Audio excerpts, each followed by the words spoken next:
All right, and welcome to Friday's episode of DB2 here going into week 10. David Brem with Daniel Butler as always. Butler, we got to be happy yesterday. We got to be excited, guys that came out of nowhere, guys that really are overperforming.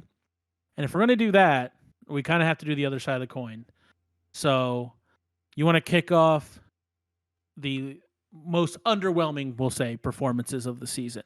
Yeah, why are we doing this on a Friday? I mean, maybe we'll go. Probably goes up a little bit later on Friday, so hopefully, it's a Saturday, I guess, because Friday's supposed to be, it's Friday, but the whole weekend's supposed to be all happy. So I think we kind of, we fumbled the bag. We should have did Thursday as the disappointment, but it's okay. We're still learning things.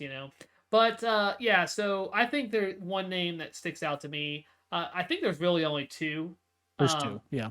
And that like really have lost you some games, and especially this one, especially recently and going forward. So I think so he was good for a while, but now going forward and recently, Patrick Mahomes drafted well already. I thought he was drafted way too high. Where he was drafted, not saying quarterback one, I think he was quarterback one, but where he like his spot in the draft, His was way actual too spot, high. correct. So he's currently outside the top five, I think, rest of the season. So obviously you drafted him. You took your second round pick or your third round pick on this guy. I mean, I was in drafts where it was the first round. So which would be ridiculous, but yeah, Yeah, I wasn't in doing the it, but I first saw it. round was way too high, or second round. Sorry, in the second round Yeah. was way too high. But yeah, he was way too high, and talked about this a lot earlier and before the season started. But you're getting not even a top five guy, rest of the season, I think, and maybe he turns it around, but I just feel like the fact that he was one overdrafted, which, even if he was the quarterback one, I still think he was overdrafted. But you get that, and then also just now, what's happening? Like you could have had so many, you would have had a starting running back on your team right now, or a top, wide receiver, or one of those stud tight ends. Instead, you have a quarterback that is fine. You're still putting out there, but there's guys like there's several guys. Stafford, you could have got much later, or but everybody really, because he was the number one quarterback. But you could have got Hurts later. You could have got Brady later. But No. really, every quarterback basically, because I think he was like the absolute worst pick. Yeah, and there's an also side thing that hurts this is it doesn't really matter how bad Mahomes plays. You have to put him in. Like you can't go looking at other quarterbacks or other options or like you can't not play him. But at the same time, like he could get to the point, like I don't think he will, but that he falls significant out of that top five. Like he's at 9 right now. Like if he's at 9 the rest of the season, like yeah, okay, you got yourself a top 10 quarterback, but like you said, you hurt the rest of your draft. But more importantly, I think if he keeps falling, and let's say he falls to 14, like let's say he continues to be as bad as he's been these last few weeks, you still have to play him. And there's very few players where if they continually perform poorly, you still can't really pull him out of your lineup. So he could hurt you in like just I can't make a move situation. Yeah, I mean, I think that's also a product of it. It's a quarter. You only play one quarterback, and Yeah. the top 12, or really top 12, and then like probably 15, 16 guys are probably owned. So you're Yeah. stuck with either Mahomes or Ryan Tannehill maybe, or something like that. And you're like, I have to rock Mahomes at that point, but you're kind of stuck in a bad spot. Yeah, absolutely. And then the other name is Aaron Rodgers. Was drafted as the 5th best quarterback, which I don't think either one of us had a problem with drafting him there, like as the 5th quarterback. We talked about how quarterbacks were a little bit overvalued, but I would say 5th made sense going into the season, and he's currently number 12. Has picked up he's had some decent weeks in a row, kind of going the other way, other than not playing in week 9. But another guy who you drafted him way higher. Like a lot of guys drafted after him are significantly outperforming him. And we've talked about this, not necessarily us, but in general, another guy who's hard to sit. Like you kind of knew early in the season he wasn't performing up to what you expected, and you can't really sit him, but he's also vastly underperforming what you wanted from him. Yeah, I mean, it's kind of that first week was so bad. I mean, it was hard to Yeah. overcome that. He's been pretty solid outside of that. He's still probably just maybe inside the top. He's really close, top 12 quarterback rest of the season. Yeah, But you drafted him at he might be 9, 10, 11, 12, wherever you want to put him, but he's right there. But you drafted him at quarterback 5, so you're just not getting that where you paid. You would obviously have rather had Brady. I'm trying to think guys who would drafted behind Dak, Stafford, Herbert, Hurts. I mean, those yeah, guys. So there's at least a handful of guys that you probably play over, or you would put over Rodgers if you were redrafting today. So I still think Rodgers will be a solid play rest of the season, and he might end up living up to the fifth quarterback. But he dug himself such a hole, and he hasn't been amazing. He hasn't had any crazy good week. I mean, he's had a 4, a 6, a 5. He's been really solid for most of the year, but just not where if you're redrafting, like he's just not yeah. close to 5. No. Um, Running backs, we're gonna try to avoid when we can injuries. We don't want to. That happens. That's a risk we knew we were going in. But I'm gonna start with a name that is very much based on a guy we talked a lot about yesterday in Cordero Patterson. For me, it's Mike Davis. Like going in, there was no question Mike Davis was the running back in Atlanta. And what that meant, like he was the number 22 running back. Like people didn't think he was going to be a stud, but like that's a starting running back in pretty much every league. And we thought he was going to be the guy. And the emergence of Cordell Patterson and how they're using him, and just like the not really taking advantage of when he does get the touches. And Mike Davis, I mean, he's at 43 right now. So a guy that like didn't ruin a early pick for you, but at the same time is not giving you any of like you drafted him to start, and you really can't like you can in a pinch, but he's not a guy that you want to start on a weekly basis.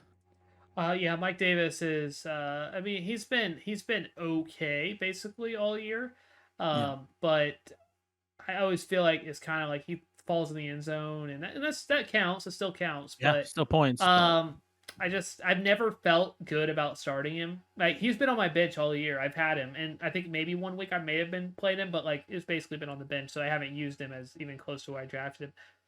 But yeah, that's fair. My name is I actually saw him going. I remember talking to somebody before the draft, and they were saying like basically it was running back like every single pick, and this guy went in the first round. So he may I think that was a little overdrafted, but maybe second round is Antonio Gibson.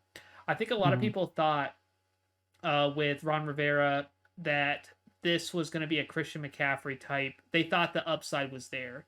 That this Antonio Gibson was going to be like. And now I know that he's actually been fighting through an injury, so I'm kind of breaking that rule. But he's been on the field, so Yeah, he's been uh, in every week. Antonio Gibson at just McKissick has obviously been solid, but I feel like he's still somebody you put out there pretty much every week probably, but he's just again if you were redrafting, you might have had him in your top 10, close to top 10, top 10, top 12. He might have even went in the first round. He's going much later now. He may not even be top 20. So again, he's borderline top 20. So you basically lost 10 spots, and that was a pick. Those early picks you got to hit. It's almost like Mm. if you don't hit it, you have to. You not have to, but it really helps. If you end up getting Cordero Patterson, that would have been or getting somebody that was drafted much later, or somebody like even like a James Conner. Like it almost makes you.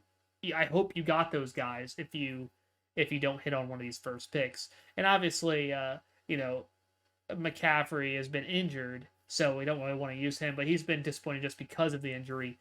But because I know a lot of people he's been a disappointment because of that. I kind of expect McCaffrey to be like an absolute stud rest of the season. So I think, Yeah. assuming again injury, I think he'll be good. Yeah. My other one, there is some injury stuff in there, but I still think it counts because Trey Sermon went into the season as either a lot of people thought he was going to be the guy, or worst case was going to be the guy at some point in the season over Mozart. And if you would have told almost everybody that Mozart was going to go down, everybody thought Trey Sermon was going to be great, and they would have been super excited. But he is now healthy and not even playing, like not getting the ball at all. Like Elijah Mitchell has stepped up, and honestly, a guy maybe we should have touched on in our episode yesterday a little bit, but um, Sermon is just irrelevant. Like, he wasn't a high draft pick. He was a 32, 32nd running back taken, but he wouldn't be drafted currently. Like, you just wouldn't draft Yeah. him.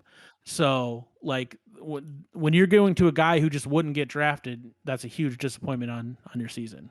Yeah, for sure. I mean, Elijah Mitchell has taken the job and is now. I mentioned McCaffrey, but I could say the same thing about Dalvin Cook as well. Yeah. Though I think again, Dalvin Cook and McCaffrey are both going to be studs rest of the season. So they've been banged up, especially McCaffrey. One other name that I think has not necessarily disappointed too much yet, but I'm kind of anticipating a little bit. So I guess that's kind of kind of cheating, but I'm not really high on Aaron Jones rest of the season. He's currently running back 13.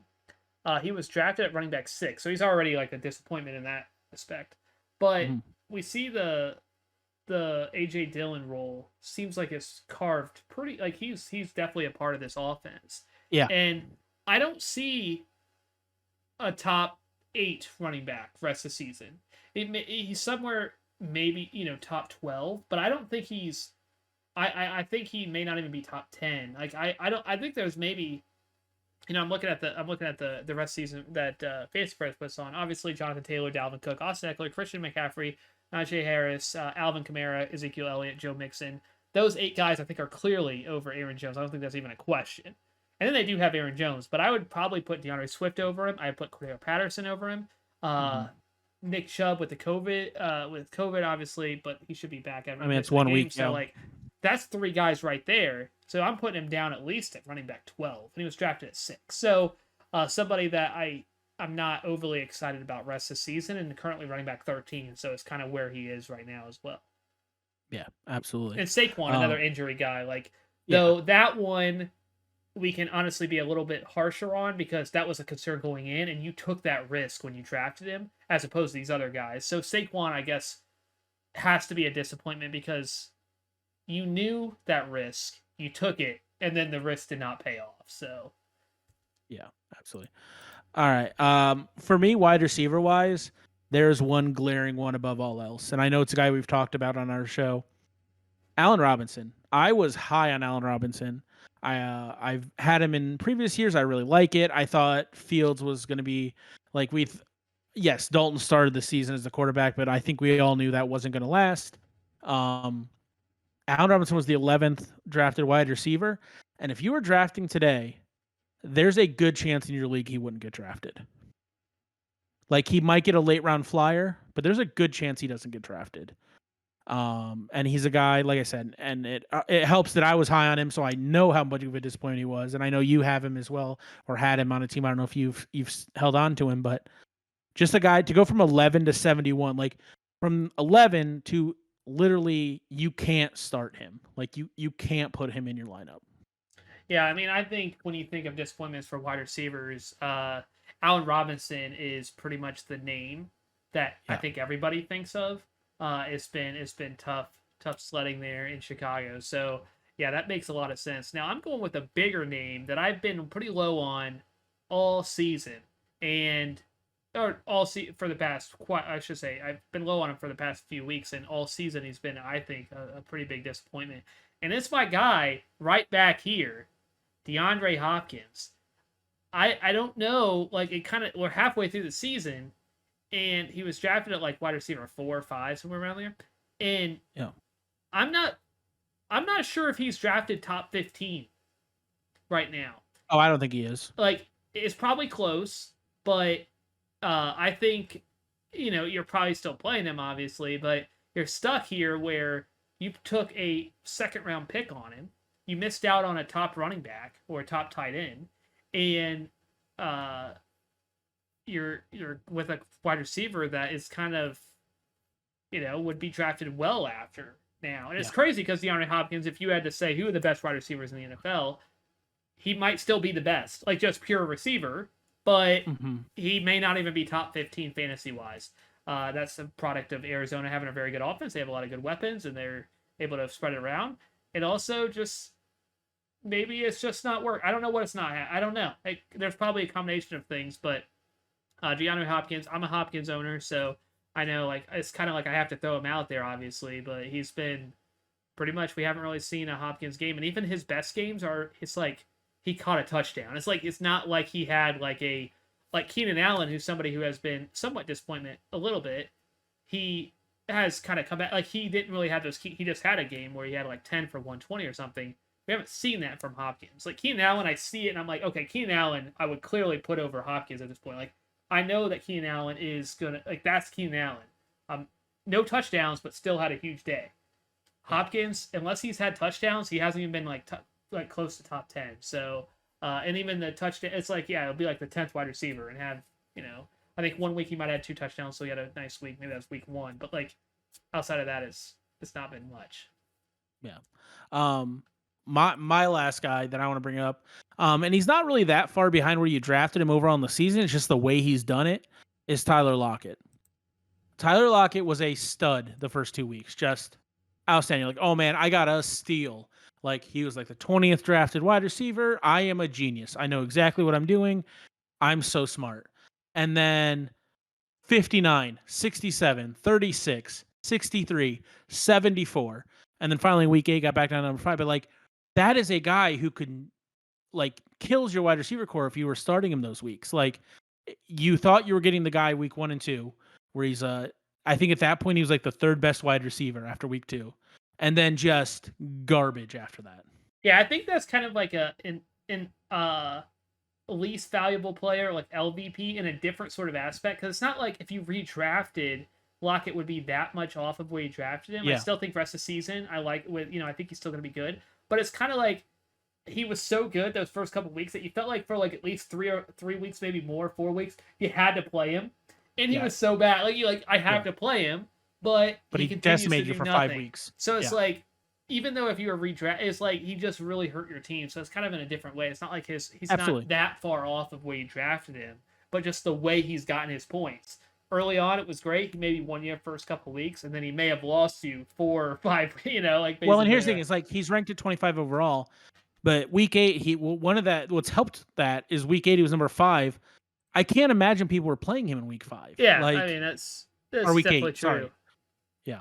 So that those sorts of games, like that's like he was bad. It almost doesn't matter. And hopefully this is you feel okay. Here's the thing. Hopefully you'll probably play him now after that game, and then hopefully he produces. Like now it's like then he's like really the LVP, because if now he goes back to doing it, then you're like 5 weeks of crap. It's like you really the only time he goes off is when you're not playing him. Lockett, I still think he's probably. I mean, he's definitely lower than where you would have drafted him. I just think the way he's doing it, but the way he did it is kind of drives you insane. Yeah, a name that I think still people are pretty high on. So my last wide receiver, but has just not produced, and I think it's a lot to do with just a lot of other receivers are taking a lot of it, which we've talked in a lot of detail. Is Stefon Diggs? He's currently wide receiver 20. Wide receiver 20, averaging just over 15 points a game. And he was drafted, I think, wide receiver 3? So 3 or 4, if I remember correctly. Yeah, so I think he was 3 and Hopkins was 4, but yeah, somewhere in there. He's well under where you drafted him, and wide receiver 20. And I think it's not so much, I don't think Diggs is playing poorly or anything, but Emmanuel Sanders and Cole Beasley have both been like top 30 guys. You have 3 receivers that are like 20 for Diggs and then around 30 for Beasley and Sanders. And I think a lot of people obviously no one really expected Sanders and Beasley to do that. So I think that's a recipe there that has really hurt him. I still think if you're drafting rest of the season, he's probably, close to top 5, but for rest of the season. But I don't know. Like I'm definitely not feeling great about him compared to many other receivers that have well outproduced him. Like, according to Fantasy Pros, they have him at wide receiver 6 rest of the season, but below him is Deebo Samuel and A.J. Brown, both guys I would clearly put ahead of Stefon Diggs. So do I think Stefon Diggs is a top 10 guy? Probably.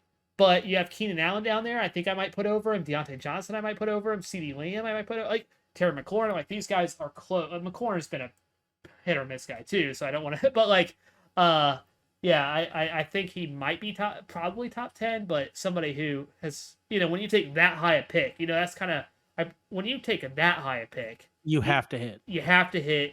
And Diggs he's kind of like Hopkins. It's not like he's been awful, but he hasn't really won you weeks outside of maybe a week or two. Yeah. And then we were going down positions, and honestly, tight end, there wasn't much to talk about here. I just want to bring up one because it was a guy I really believed in that really just didn't do anything, and that was Robert Tonyan. And this isn't because of the injury. I dropped him well before the injury. He's just been terrible. For a guy who was drafted as a ninth best tight end, was number 3, if I remember right, last year. Granted, we kind of knew that was touchdown dependent. To go from like a guy you were, I don't want to say excited, but like, yeah, this is my starter, to another one of those where he's just not on your team. Like even prior to injury, I think he was probably dropped in most leagues. Oh, So like this yeah, is me taking my lumps. If I'm gonna celebrate myself in last episode about Jamar Chase, I'm gonna take my lumps on Robert Tonyan. yeah, yeah, that did not work. There's really not any. I mean, No, basically with tight end, we have one tight end, and if you didn't get one of those studs, you just or been pick up maybe like a Dalton Schultz, which we talked about in the last episode, or some of these guys like maybe Dawson Knox or something that you could have. But like if you didn't get one of those like really really big studs, like one of those top 5 or 6 guys, you're it's streaming. kind of like it doesn't really matter that much. Like if you drafted if you drafted like Noah Fant, like that's fine, you're using him, but like if you pick drop and you go with someone else, like they're all kind of the same. So I guess Jonnu Smith has been a disappointment in a way, but like if you didn't want Jonnu Smith, pick up Jared Cook, or pick up you might have picked up Dawson Knox or Hunter Henry, the tight end in the same team, or the whoever is playing Washington football team, whoever the tight end, Logan Thomas or Ricky Seals Jones, or there's a lot of guys you could have just picked up that just would have been in that about where you drafted them anyway. So it's like, okay, I didn't get that tight end right, I didn't get tight end 12 right, but I just picked up someone else that is basically tight end 12 anyway. So it doesn't really matter. Yeah, exactly. So, all right. Well, I'm glad we don't do a lot of negative episodes, so we got one of those out of the way. Appreciate you guys stopping by on a Friday, or I don't know, maybe you're watching this. I say that you didn't watch this immediately, maybe you did, but thank you for stopping by. Thank you for making it through the whole video. These are a little longer than our normal Thursday, Friday, Saturday videos, but we thought it was a good thing to do about halfway through the season. So I hope you guys enjoyed it. As always, hit the like button, helps us out a lot. Subscribe if you haven't, 5 days a week, and we will see you tomorrow. Thank you very much. Yeah, I don't even know what will be tomorrow. I'm not sure. We're still like figuring that out, but Yeah. maybe some injury stuff. We'll see. So Yep. you'll see Hopefully it. some injury. You'll see it. Whatever it is, there will be a video. Should be, unless I just don't post it or something, but it should be out there. But thank you guys so much. Yeah, like if you did enjoy it, does help us out. Have a good day. Have a good weekend. Whenever you've been watching it, I don't know. Maybe not even the weekend. Whatever the day. Have a great day. Have a great day. See ya. See ya.